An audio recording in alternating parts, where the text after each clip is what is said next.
How's it going, my friends? Welcome back to another episode of the Mindfully Resilient Podcast. I'm your host, coach, mentor, and friend, Joseph Surfatti. And if this is your first time tuning in, thank you for hitting that play button. I guarantee you will not regret it because today's episode is going to be one heck of an episode. You're going to find inspiration. You're going to find hope. You're going to find life-transforming stuff here. And if you're having a bad day today, I think this is the episode to listen to today.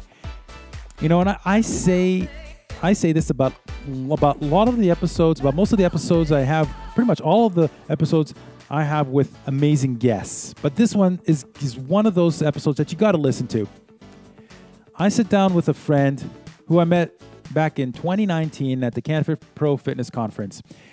And you know, let me ask you this. You know that feeling when you see somebody in a crowd and you know you just got to go talk to them because they're going to make a positive impact in your life? You don't know how. You don't know when, but you know there will be that amazing influence you need at some point in your life, and you just got to connect with them. Well, Gary Henry, my friend, is one of those people. And I remember I met him at the Canada Pro Conference during a session. It was Todd Durkin's session. He was there wearing the Mind Right Maniac gray hoodie. And he had this energy, this positive energy that I needed to surround myself with. So, you know, we connected following the conference. And in today's conversation, we're going to share a bit of our origin story. But let me tell you, we didn't we connected, you know, the standard Facebook connection afterwards, but we really didn't connect or started to get to know each other until the Project Hope webinar series we had with Sergeant Ken. And Gary was one of the keynote speakers, and we just built our relationship from that point. And we've been part of several groups. We're part of a what we call the Growth Squad. We had a mastermind on John Maxwell's book, The 15 Invaluable Laws of Growth. And you know, we just, you know, built a solid relationship from there. And he's a person who will always find the positive or help you find the positive in any situation. More like give you hope. He will give you hope in the moments when you feel like you can't find that lighthouse. You can't find your way out. He will be there to help you up. And what's so special about today's conversation is that he's going to share a lot of his stories, and his stories will give you some of that hope. Some of the stories will resonate with most of you, at least one of those stories. So that's why I'm excited about today's episode. Just a little bit more about Gary. He's a minister of sports and cross trainer, so a fitness professional with a little bit of faith sprinkled into it. And he's a motivational speaker and also a host of his own podcast, Fit for the Call, where he's encouraging the discouraged, inspiring people to find their true identity and be the best they can be. He also shares his passion through uplifting conversations and inspirational thoughts on unconditional faith and supporting his community. So you'll see what I mean by that in today's conversation. So my friends, without further ado, let's tune in to my conversation with Gary Henry. Hey friends, welcome back to the Mindfully Resilient Podcast. I hope you're having a great day. I am here with a coach, a life transformer, motivational speaker, a guy who brings unity in a community to bring you opportunity. My friend, my growth accountability buddy, Gary Henry. Gary, how are you today, man? Man, I'm excited and ignited. Thank you, Papa Joe, for inviting me. Shalom, shalom. Let's bring the boom in this room, man. I'm happy to be a part of this. I've been waiting like a kid in the candy store. I know. You've been so excited. I mean, since, you know, we met and we started building that relationship, so I'm guessing at the beginning of last year, like March, April, you know, with Project Hope, with Sergeant Ken and whatnot.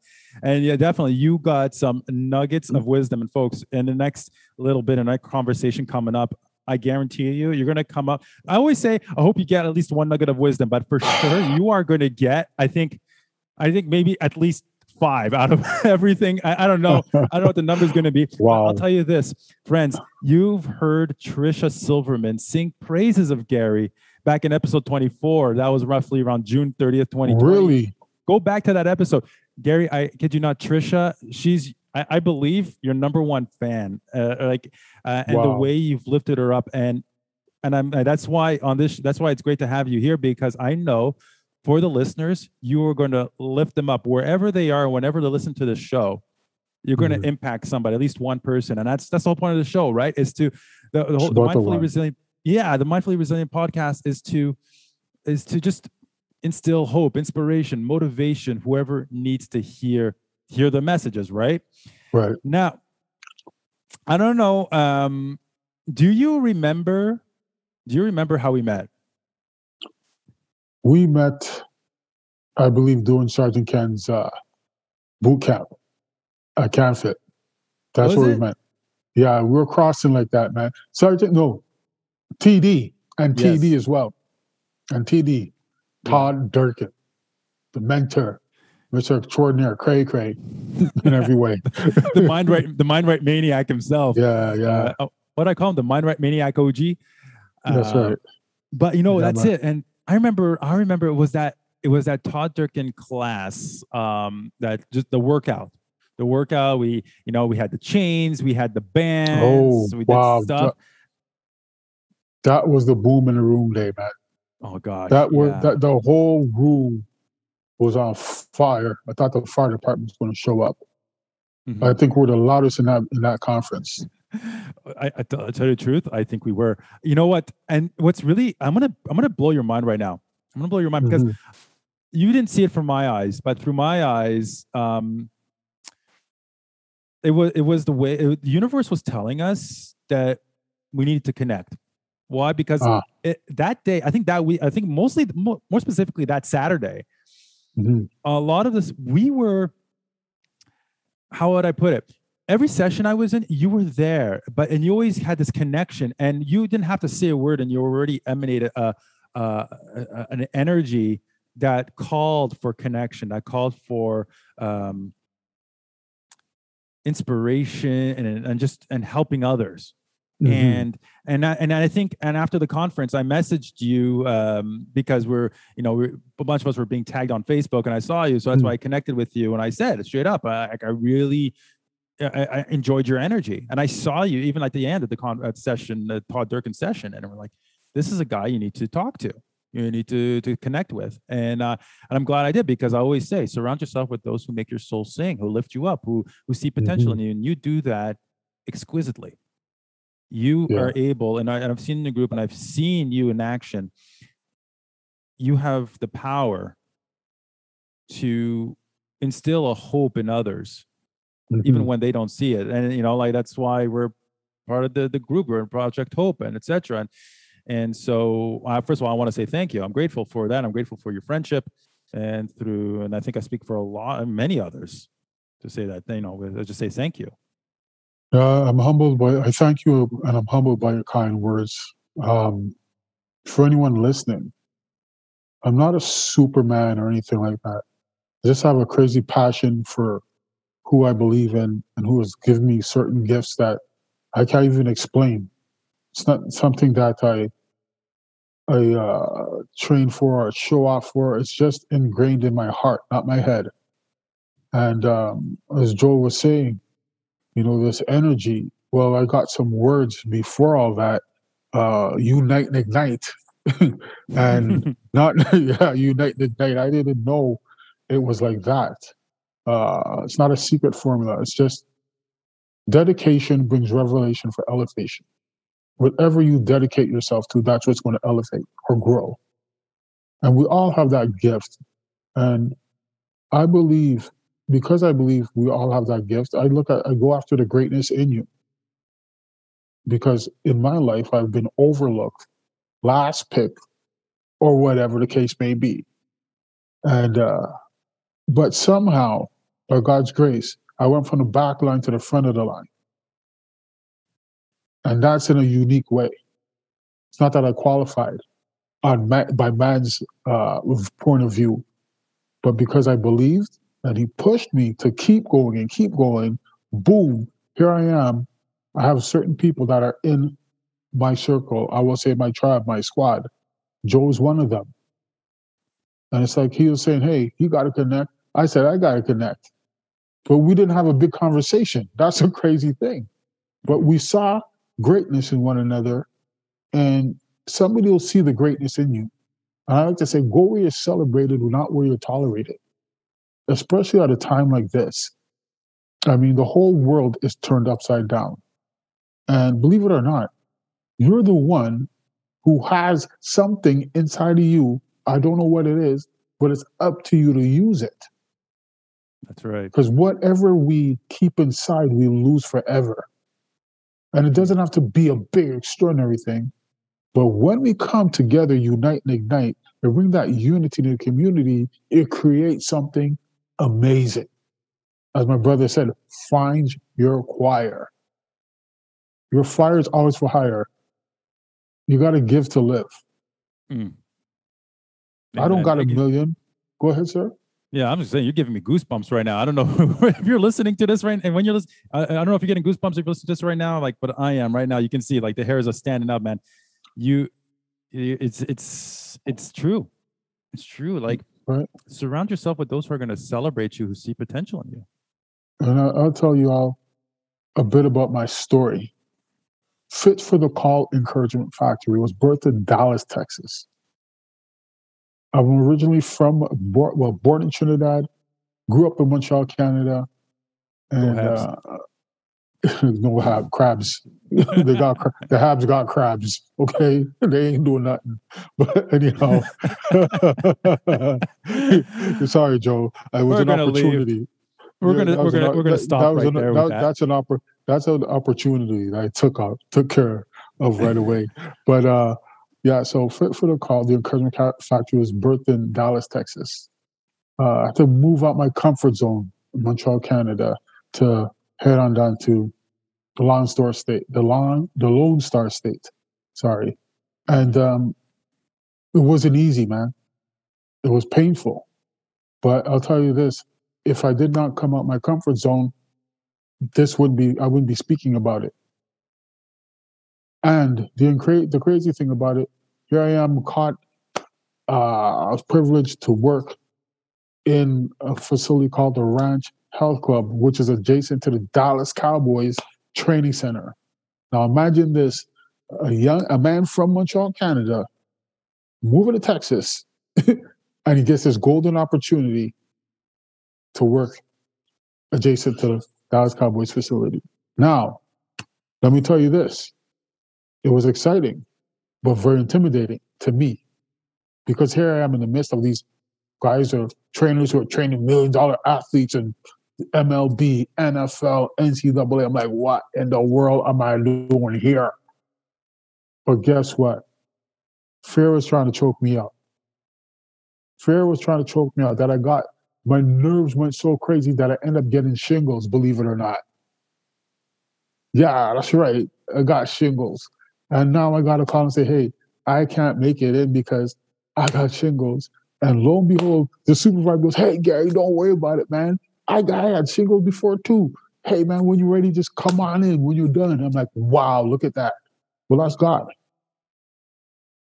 Now, here I am, these same trainers, we become friends. We're doing our thing. They're asking me questions about how you learn to do this. And we're breaking bread together, so to speak. Fire, putting a piece of wood on each other, keeping the fire burning. I'm like, wow. So what does God do? He gives me several months in that facility. And because I was discouraged, boom, owner calls me, hey, G, I'd like you to be the head trainer at my other gym, because he owned 4 of the facilities. And he asked me to be the head trainer at his other facility. Now, I have no experience as a head trainer. No. Here I am going into it again. Like, okay, you're going to do this. Yeah, the nerves are there, but I'm going to do this. But in doing that, that's where Fit for the Call was birthed. That's where Fit for the Call was birthed. Now imagine this. It's like God has a sense of humor. So I was feeling discouraged. That's right. I was feeling discouraged. And here I am going to work at this other facility. And Don't behold my attire, my apparel. It's a Lone Star State, a star, and it says the Encouragement Factory. Oh man. So that just clicked right there for you, eh? Oh, are you crazy? Are you kidding me? But it didn't take till I moved back to Canada. I was laying down in bed one morning, and it's like the Holy Spirit said to me, Gary, so what was the apparel that you were wearing in Dallas? And I'm like, no way. And I go in my drawer and I pull out the Encouragement Factory. So for who's hearing this, there's things right in front of you that you can use. You could be like me. I'm busy going left, right, center, all around like a whirlwind, looking when God's already given it to me. And what you have is very significant. You may think it's not significant because maybe you're looking at the other people, what they have. Yeah, you can wish, but don't compare yourself to anybody else. Because many people may do what you do, but not how you do. And those are wise words. It's serious, to tell you the truth. I mean, that's something personally I've been working with, and you know it firsthand as well. You've seen me, in our growth squad group, and there are times where you fall into that trap, and especially with social media. You see everybody doing these things, but you don't see what was going on in the back end, in the background. So you're comparing yourself to someone. You're at the starting line, but you're already comparing yourself to someone that's already 100 meters down. And that's right. And so we put ourselves into that mindset of discouragement. And, that's right. And it's human nature to say, "What's the point? Why do that?" And what I've come to realize that we all have. Here's something interesting. A fingerprint is unique to you. That's right. It's unique to you. So why not be a fingerprint in the world? Offer what you each one has a unique gift to offer. That's right. And some people may not be compatible with that gift, but others are. So whatever, keep on doing, and that's what I'm doing. Doing what I'm doing that works for me. How I feel my messages should be represented, and I will draw the people that are meant to listen to me, that are meant to be in my circle, or that need to hear my lesson the most. Like I say it all the time. But when I met Ken, I always say it was probably some sort of divine intervention that I need to be there that day to learn Ken's lessons of resiliency the most. And so who knows? Who knows what you can do and the impact you can create. And from your story, man, it's another thing. We want microwave results in a crock pot world. We want to go fast, but like it's a journey. It's a small step. And you went from Trinidad, Montreal, Texas, and Toronto, and the little things happen here and there. And you gave yourself a chance to get out of your comfort zone and see what you can do without letting anybody else tell you what you can do. Yeah, and here's the other thing. You can't share your dreams with everybody and what you're going to embark on, because I guarantee you this, you're going to have a lot of naysayers. That's true. And I'm not only talking about from the outside, it'll come from the inside. And those who you thought you can share it with, they actually, don't celebrate what you're going to do. They're going to say, "Oh no, don't do it." But if it's in your heart, you got to do it. Yeah. Because if I would have shared what I was going to do, moving to Texas, people would have told me, "Are you crazy? You have so much seniority in healthcare. You have your personal training business, blah, blah, blah, blah." But you know what? At the end of the day, I wouldn't know what I know now if I'd have stayed in my comfort zone. I think, and especially even now, with this pandemic, if I did not know who I was, like if I was like the same mindset, like when I was in Montreal, my comfort zone, spiritually, yes, I'd have been there, but I don't think as strong as now. Because in coming out of my comfort zone, my relationship with God increased because I saw his hand work literally. Doors opening up for me that there's no way that anybody else can open it for me. I'm sitting in a boardroom with all these millionaires who've successful and blah blah, sitting to a woman who just came off Oprah Winfrey. I'm like, wow. How does that happen? It doesn't just happen like that. But there's so much that is waiting down the line for us. But if we stay sitting down, we can't get anywhere. It's like sitting in a Lamborghini and you know it can go like 100 in like how many seconds, but you don't even put the key in the ignition. Well, that's it. How are you going to drive to your dream? Mm-hmm. Right? And maybe you could run faster than me and I can run faster than you, but it's not the point. Mm-hmm. Right now, it's not about just winning alone. It's about winning together. Don't win alone. Win together.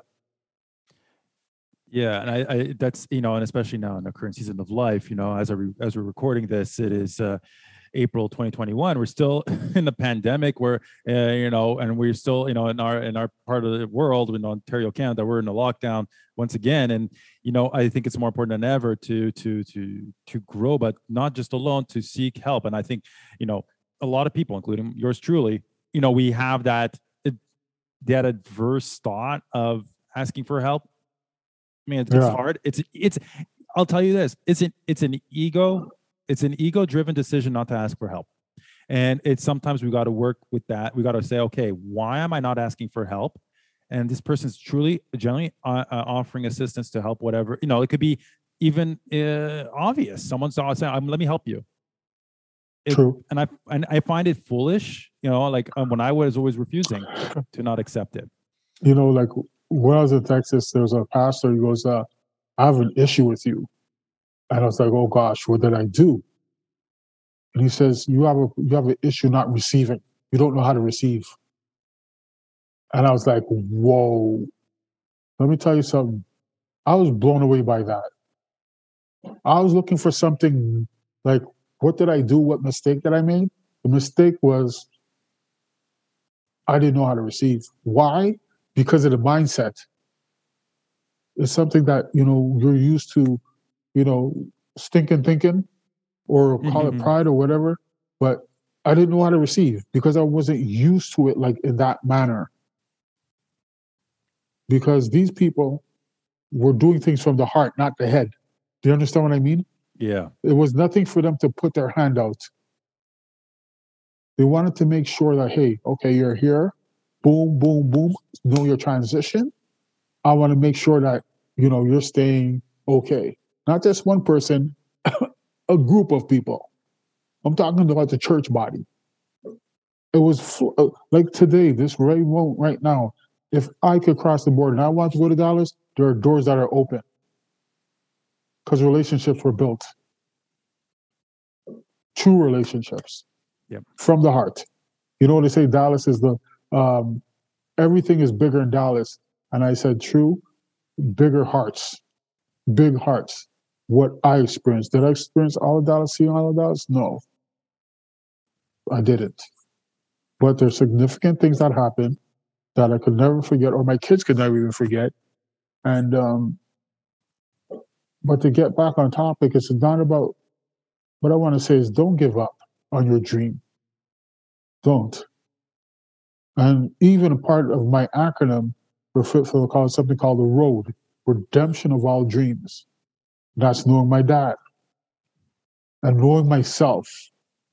It took a long time. A very long time.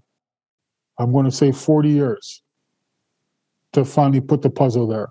The missing piece that I was searching for. Your dad. And now, speaking, you know what? I mentioned this before our call, and I wanted to talk about that because you shared something. You have many stories, and a lot of them, the stories that happened were really later on in your life, and like it was a period of discovery for you. And huge discovery. We did Project Hope together, So for those of you who are just tuning into the show, in previous episodes, I talked about participating in nonprofit initiative called Project Hope. It was a webinar series to instill hope in others during a storm, a chaotic storm, which is the COVID-19 pandemic. So our mentor and friend, Sergeant Ken, set this all up. We had every 2 weeks, we had a webinar where we had 6 speakers sharing their stories of hope.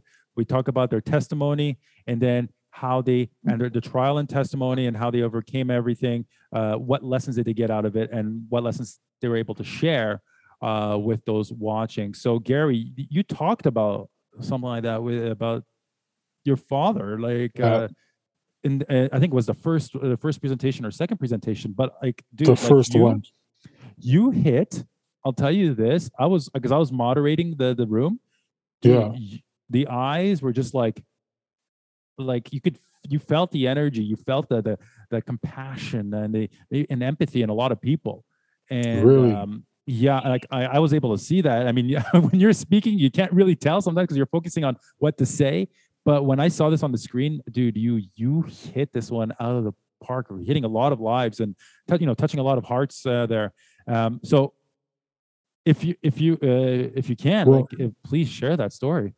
well, you see, that first time when I shared it, like I've spoken to people individually, but not in the capacity like when I spoke at that webinar. And I didn't even finish speaking because, as you've seen, I broke down because it was so powerful.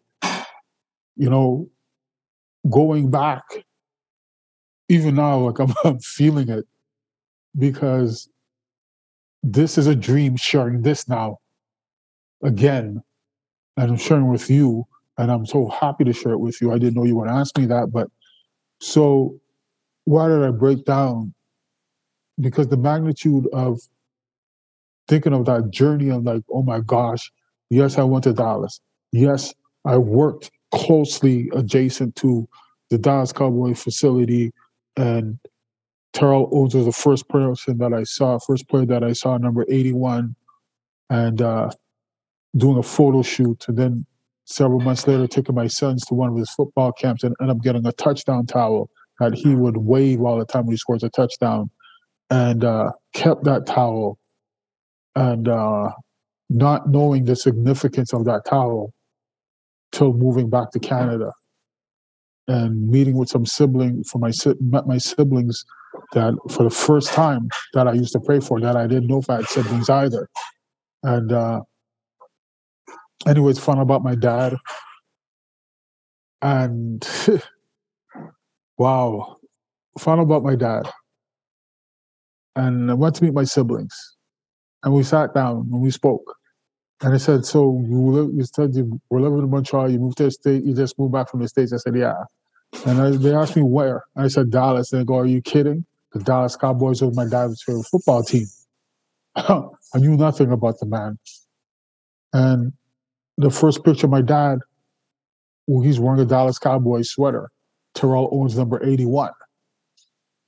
My dad is wearing his sweater. I have the towel. And you know what's crazy about this too?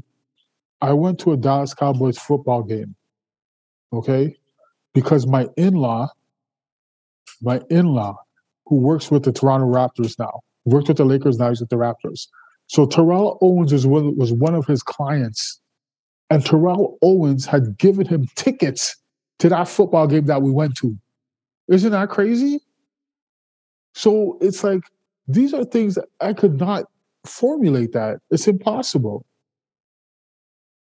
And so all that happened. And since then, I've discovered some other things along the way that I did not know. I was in Montreal before this pandemic in the summer, met with my dad's nieces, sat down in his niece's house first night, and she's taking all these pictures. She's showing me my dad, and I'm like, wow. And then she showed me this one picture, and my dad's wearing this beige hat. And I said, I got a hat just like that. And she goes, really? She goes, wow. She gets up, she walks into the hallway closet. She walks to her hallway closet, goes up in the closet, and she comes and she goes, here's your dad's hat. And I was like, wow. Now, all this time, this woman knew nothing about me. So another gift was waiting. So I want to share this. If it happened for me, it could definitely happen for you. And if you're listening to this, it's not a coincidence. Everything is a setup for a get up. If you want recovery, it's going to come through a discovery. And don't look for the big thing. It's going to be the little thing. A hat of all things, a towel. People pass that by, will be just another hat, just another towel, but not to me, not to you. What you believe in here, your heart, it's significant to you. Look for it. Look for the small, because big things happen out of small things. Apple seed. Oh man, it's so the listeners are aware, are just situated. You haven't been in touch. You haven't never met your father, right? No. I heard, I believe it was 16 seconds of his voice. And that's only because my nephew had moved to Toronto. This happened about 4 years ago. And I was talking to my sister. Imagine. So I was doing radio with my big sister. Oh, that's not crazy. I was doing ministry with my big sister that I used to pray for. That you even know.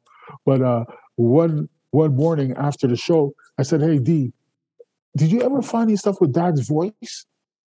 And she goes, I can't. I don't have anything. Then my nephew goes, "Hey, Uncle, I got something." I said, "What?" He goes, "Yeah." And he had left a message on the answering machine. He was calling for Mom, and I saved it. And I go, "Can you send it to me?" And he sent it to me. So that's the only thing that I have with my dad. But my dad, as I was told by my sister, my dad used to weep over me.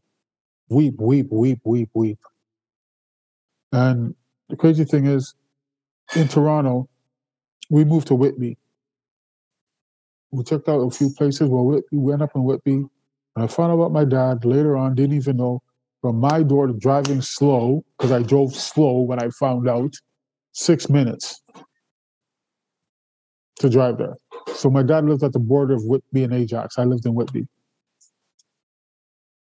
That's right.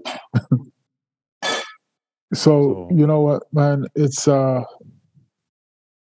may be saying it easy, but I still get emotional. But I stay strong to tell the story because I know somebody has to hear it. And that's why I'm doing a podcast. That's why I'm doing these things, because I want to get the message out there. And there's an African proverb: if you want to go fast, go alone. If you want to go far, go together. That's what we're doing. Yeah. I want your podcast to last.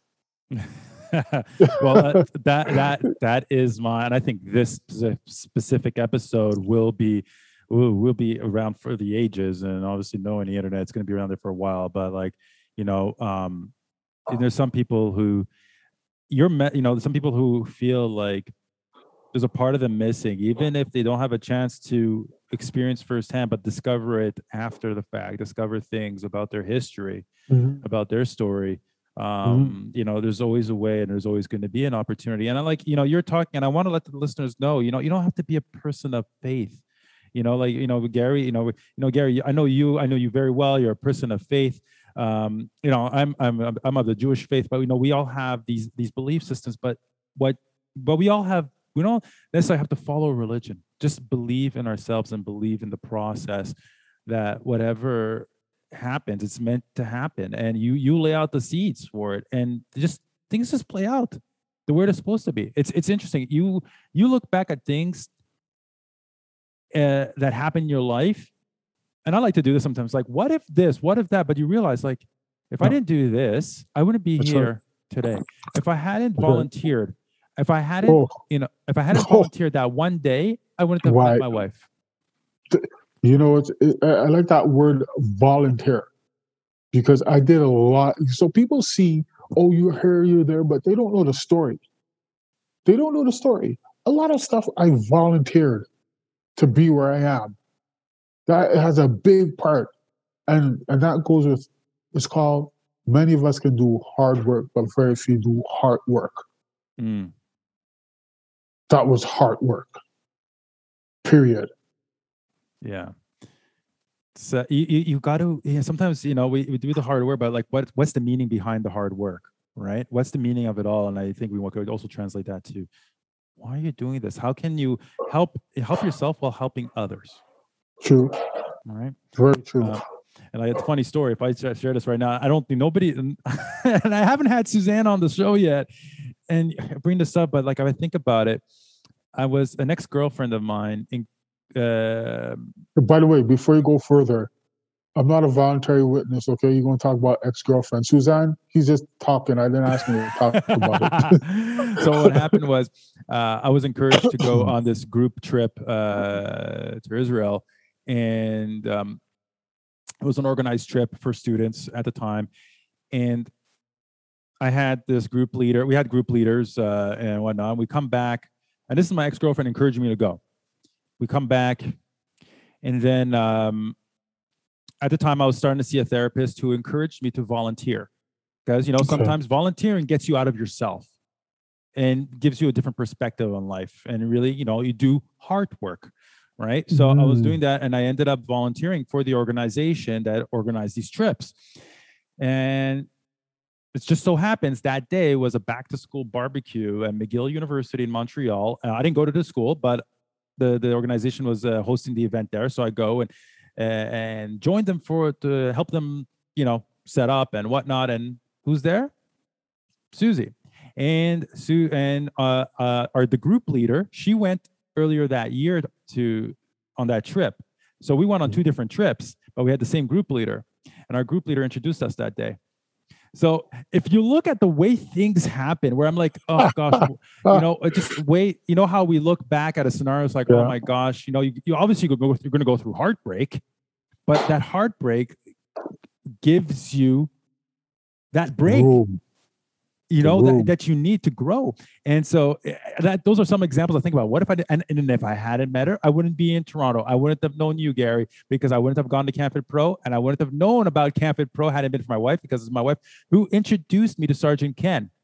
Now, this whole story is like, it's the rip, and you mentioned this as well, the rip, and you mentioned it today before our call as well. We're talking about ripple effects. The ripple effect. Ripple effects. The wind. You talked about the wind. You talked about a drop of water. One little thing, even like a slightest, like the skater mosquitoes, what are those little bugs? I don't know what to call them. Hey, if you're listening to the show, you know what those bugs are called? That's skate on water. Hey, send me a message. Let me know.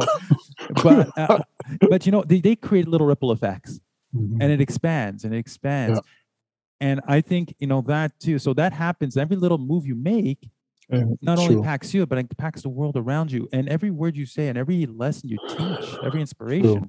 And Gary, you do that, man. You do that. It's a little bump, but then over time it manifests into a great change and a great transformation for good. And you see, and I've seen that in our project, in our growth squad team. We support each other. And we kind of give little nuggets, little bumps, and then that bump becomes a big thing. And and that's what we got to remember, is that don't worry, it doesn't have to be a big win. Celebrate the small wins, and I'll remind everybody of that. Celebrate the small wins, because those are going to be big.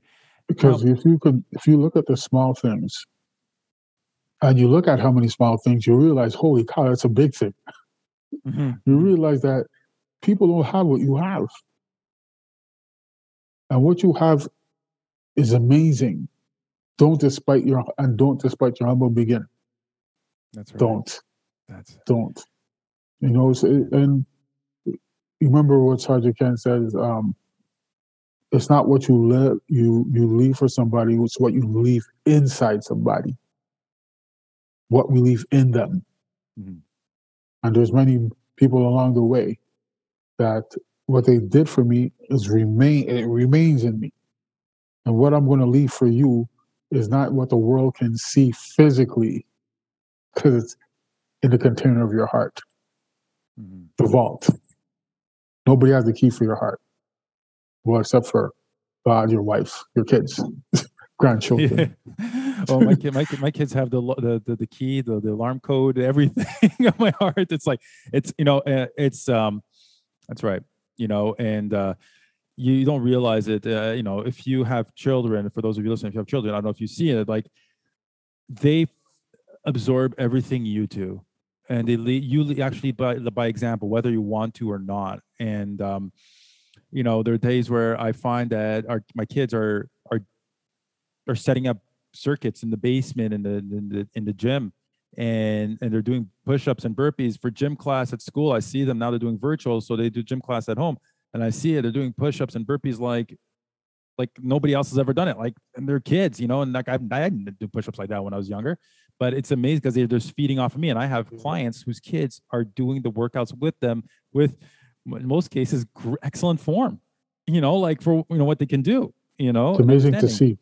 It's amazing. And so anything you say, like even if you think you're not worthy, and I talked about this with Amanda as well, Right. Amanda Almond, in a previous episode, you're talking about not feeling worthy, you know what? You are worthy. You got to believe yourself worthy, because you are worthy to at least one person in your life. True. And here's one thing, if I can say this: be careful what you think. Be careful what you say to yourself and to your children.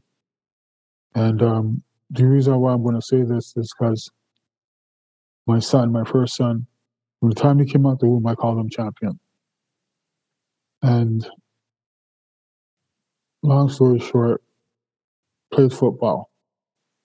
And the man has won several championships. It's not university, but he did. That today he's a proud author of his book called Spirit of a Champion. Mm-hmm. And I look at that and I say, wow. I'm holding this book in my hand. I'm humbled. And he wrote me something at the very first page. And I was broken, man. I wept. Because I believe that you're a champion, and the kids that you have are champions, and let them know they're champions. Because if there's anybody that they're going to believe, it's you. And you got what it takes. Speak to your children. Speak to that loved one. Let them know that they count, especially at a time like this. You got to show that love. Got to show that passion. And you can't buy passion in the store. Can't. You cannot. So, wow. So that's it, man. And it's, whoever's listening to this right now I'm getting good. I've had goosebumps for the past 45 minutes. You have the AC on too high, Joe. Well, it is snowing today, which is kind of weird. But anyway, for April 21st.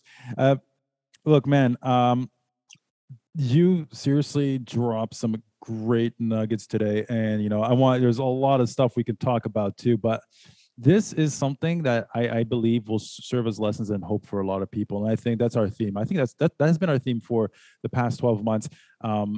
We have hope, but now at the same time, now it's time we're acting on that hope. And you have been, I would say, the champion of hope in a lot of circles. Wow. And I see you, man. I see you. And you're starting the podcasting now. Tell me about the podcast now. Like it's been a kind of silently in the works, but it's coming up soon.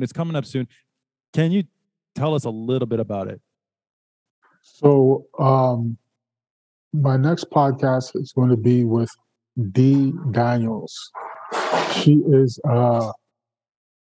gospel, blues, jazz singer. She's an amazing woman.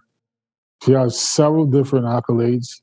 I didn't go through all of them. I went through a lot, which she told me I got to do homework.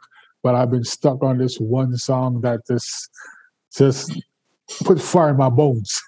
I got a theory. If you got feet, don't waste the beat. I'm definitely not wasting the beat with this song. And so, yeah, she's going on Friday. I'm supposed to be, be with her on a podcast going forward. Yeah. So there's other people who I do have in thought and that are going to be on schedule but this one is going to be amazing. My last one was one of my dear great friends, our mutual friend, Connie Bollier, that was like, kaboom, as you know.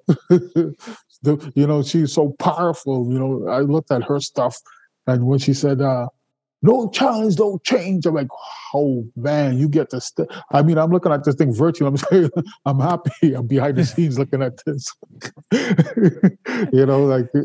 She's, so yeah. So to me, the podcast is coming up by God's grace, and it's something that I'm passionate about and want to just affect lives. Yeah. So what, like in the shows, like what do you talk about? Like what would be the like overall message of the show itself? And it's called the Encouragement Factory. Am I right? That's right. That's right. That's it. Yeah. Well, I wanna encourage the discouraged. So I'm sharing my story to using my gift to lift. Right? Yes. You got the rhymes, man. You got seriously. I'm not trying to rhyme, man. I'm not trying to rhyme, Joe. Stop it, man. But no, we all got something, right? Using my gift to lift, to inspire people, to affect lives. Because I seriously believe my mandate every day, if I wake up to see the day and I walk outside, I got to put a smile or a laugh on at least one face, because I don't know where you're coming from. I don't know what you've been through, what you've been going through. I don't know if you want to be living today. I woke up today. We all wake up to affect a life if we want. And we don't have to be like everybody else. You know what you're called to do. Just do it. Just do it. And you're going to affect a life. People may think you're crazy. Like, what are you smiling about, man? Don't you see what's going on? Yeah, I got it. I see what's going on, but I don't have to be in it. It's around me, but I don't have to engage in it. No. Because right now, you can say we're in a virtual prison. There's no bars, but the lockdown, you can't do this, you can't do that. But you got to find a way. Find a way to do something, to keep yourself going. We can't just dry up. And that's why I'm so grateful to God that, I'm surrounded with certain people who have some kind of movement. Now, if I can say this, you may not be able to lift weights, run fast, or you cannot even do certain things, but don't give up. 2 weeks ago, I think it was about 2 weeks ago, I met this guy. I was going down to do something downtown, and I thought I was going the right way. Then I thought I was going the wrong way. Anyways, like, okay, what's going on, man? Something got to be going on. Lo and behold, I had to go back to Pickering, coming back, get to Pickering station. Here's this guy in a wheelchair. No legs. So I'm going to talk to this guy. See what's up with this guy. We'll go say hi to this guy. I talked to this guy. How you doing? I go, man, I'm doing good, man. And he goes, how you doing? I said, I'm doing good, man. I'm just, it's a series of events, man, trying to get somewhere. I said, what's up with you? I'm just coming back from practice. I said, practice? I go, what do you do? He goes, I play wheelchair basketball for Team Canada. I'm like, get out of here. He goes, yeah, man.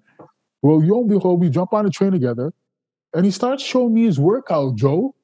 This guy's doing pull-ups with the chains on his neck, man. I'm like, holy. Didn't you post something? You shared something where you shared it with us where it was what was it? He was doing something with dips, right? He was doing dips on the chain? Yes. He has no legs. Oh, wow. And he won a silver, which Olympics was it? I can't remember. A silver medal. So look at that. That we could have a whole bunch of excuses, and he's not the only one. He's not the only one. One of the first faces of Fit for the Call is a guy named Olivier in a wheelchair, which my son befriended. And let's just say, my son is characteristic of, he took a liking to this young man. My son signed his gave him a football sweater with his signature. Boom. Months later, Olivier was in a special kind of marathon in Quebec City. So my son went to Quebec City, didn't tell the parents or him or anybody that was showing up. He was waiting for him at the finish line, Joe. But what hit me was his mother was wearing the football sweater along the route, cheering him on. Oh, so his mother took the football jersey and she was wearing his football jersey. And my son, he said to me, he called me up and goes, Dad, is it possible to get a portable lift? And I go, you know what, son? Let me see if I can find out. Well, I found it within hours. So then my son goes, great. So my son started a GoFundMe to try and raise I think it was $3,000 to get this thing, to get this lift. Well, they didn't amass all the money, but what they did, they paid for a whole year of training, friends. Isn't that crazy? That's amazing. It's the power, man. The community, man. You just brought it up. Like, this is the power of community, man. The right power. There. Just, you know what? Like I said, it's not about I fit the one. It's about the we fit. That's my new W. You like that? Yeah. By the way, he's doing a W, folks. For those listening, he's doing a W with his fingers.